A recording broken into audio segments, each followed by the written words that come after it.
নমস্কার। কাছে ও দূরের দেশে ও বিদেশের সমস্ত শ্রেণীর শ্রোতা বন্ধুদের আমার সহ আপনাদেরই চ্যানেল শান্তিবার্তাতে সুস্বাগতম। তো আজকের যে আলোচনার বিষয় সেটি হলো গুরুত্বপূর্ণ জীবন শিক্ষা জেনে রাখুন। আমাদের জীবন সুন্দরভাবে যদি আমরা পরিচালনা করতে চাই তাহলে অতি অবশ্যই এই জীবন উপলব্ধি বা জীবন শিক্ষাগুলো আমাদের প্রত্যেকেরই জেনে রাখা একান্ত প্রয়োজন।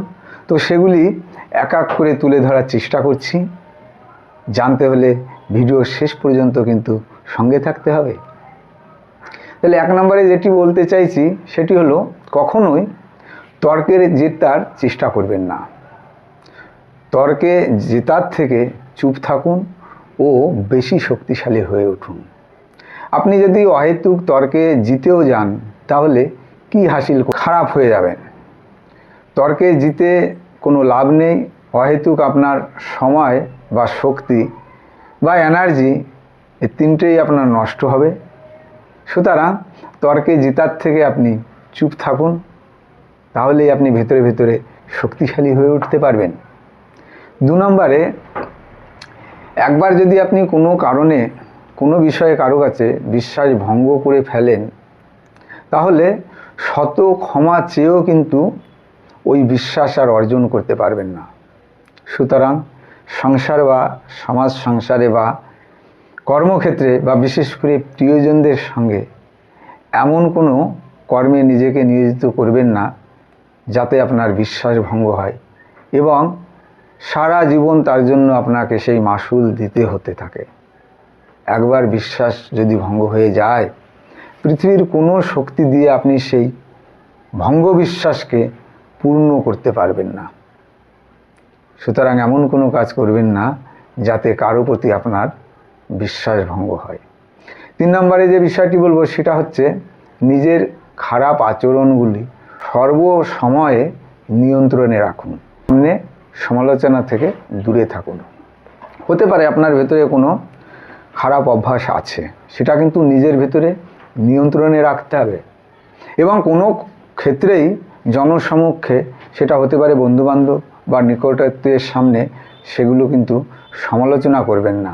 আজকে যাদের আপন ভেবে আপনার যে উইক পয়েন্ট বা যে খারাপ আচরণ সেগুলো সমালোচনা করলেন, কালকেই বন্ধুত্ব ছিন্ন হলে তারাই কিন্তু জনে জনে সেটা প্রচার প্রসার করে বেড়াবেন, তাতে ক্ষতিটা কিন্তু আপনারই।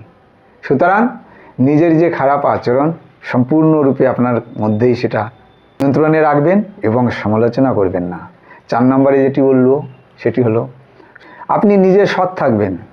সৎ থাকলে কী হবে, যারা আপনাকে গুরুত্ব দেন না, পাত্তা দেন না, আপনি যদি আপনার জায়গায় সঠিক আপনার লক্ষ্যমাত্রায় দাঁড়িয়ে থাকেন তাহলে দেখবেন সেই ব্যক্তিগুলি ধীরে ধীরে ধীরে ধীরে গুটি গুটি পায়ে আপনার থেকে দূরে চলে যাবে।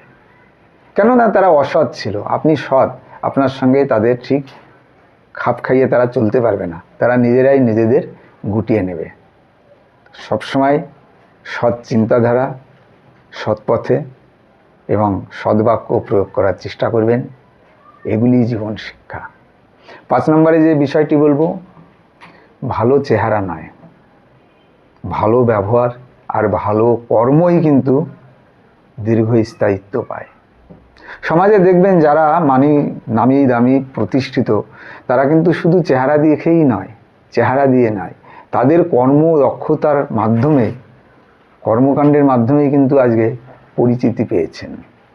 সুতরাং ভালো চেহারা নয়, ভালো মনের মানুষ, ভালো কর্মদক্ষতা অর্জন করতে হবে। 6 নম্বরে যেটি বলবো, আপনার প্রকৃত আপনজনেরা আপনার সুখ দুঃখে পাশে থাকবে। আপনার কখনো যদি কোনো কারণে দুঃখের সঞ্চার হয় বা আপনি দুঃখী হন, তখন যারা আপনার পাশে বা কাছে থাকবে তারাই একমাত্র আপনার প্রকৃত আপনজন। বাকি সুখের সময় দেখবেন অনেক লোকের ভিড় এসে জমা হবে, কিন্তু দুঃখের সময় যাদের পাবেন তাদেরই একমাত্র আপন ভেবে মনে করবেন, বাকি সবাইকে নয়। 7 নম্বরে যে বিষয়টি বলবো সেটি হচ্ছে, যে আপনাকে ছেড়ে চলে গেছে তার কাছে কখনোই আর ফিরে যাবেন না। কারণ সে যদি আপনার হতো তাহলে সে আপনার কাছে, আপনার পাশে, আপনার সাথেই থাকতো। কিন্তু যে চলে গেছে তাকে না ধরে রাখার চেষ্টা করবেন, না তার কাছে যাবেন। সুখ দুঃখে সবসময় আপনার কাছে আছে, পাশে আছে, তাকে যেন হারাবেন না। মনে রাখবেন যে আপনি যাকে ভালোবাসলেন সে যদি চলে যায় তাহলে সে এমন একজনকে হারালো যে কিনা তাকে ভালোবাসতো, কিন্তু আপনি তাকে হারিয়ে কখনোই দুঃখ পাবেন না এইটা ভেবে যে আপনি যাকে ভালোবেসেছিলেন সে সেই ভালোবাসার কিন্তু যোগ্য নয়, সেই কারণেই সে কিন্তু আপনাকে ছেড়ে চলে গেছেন। সুতরাং ভুল মানুষকে ভালোবাসার থেকে নিজেকে সঠিকভাবে পরিচালনা করুন, নিজে এগিয়ে যান, যেটা আছে সেটা নিয়ে সন্তুষ্ট থাকুন। এটাই হচ্ছে গুরুত্বপূর্ণ জীবন শিক্ষা। এই শিক্ষাকেই পাথেয় করে নিজের বাকি জীবন অতিবাহিত করার চেষ্টা করুন। দেখুন সুখ সমৃদ্ধিতে ভরে উঠবে আপনার জীবন এবং সাবলীলভাবে আপনি আপনার বাকি জীবনটা অতিবাহিত করতে পারবেন। উপরিক্ত এই আলোচনা যদি কোনো উপকারে আসে বলে মনে করেন তাহলে অতি অবশ্যই ভিডিওটিকে প্রিয়জন ও বন্ধুবান্ধবের কাছে শেয়ার করবেন। শান্তিবার্তা চ্যানেলটিকে সাবস্ক্রাইব করে পাশে থাকবেন। শান্তিবার্তা চ্যানেলের একটাই উদ্দেশ্য, সেটি হলো সমস্ত শ্রেণীর মানব সম্পদের মানসিক সুখ দুঃখের সহায়তা করার প্রচেষ্টা করা।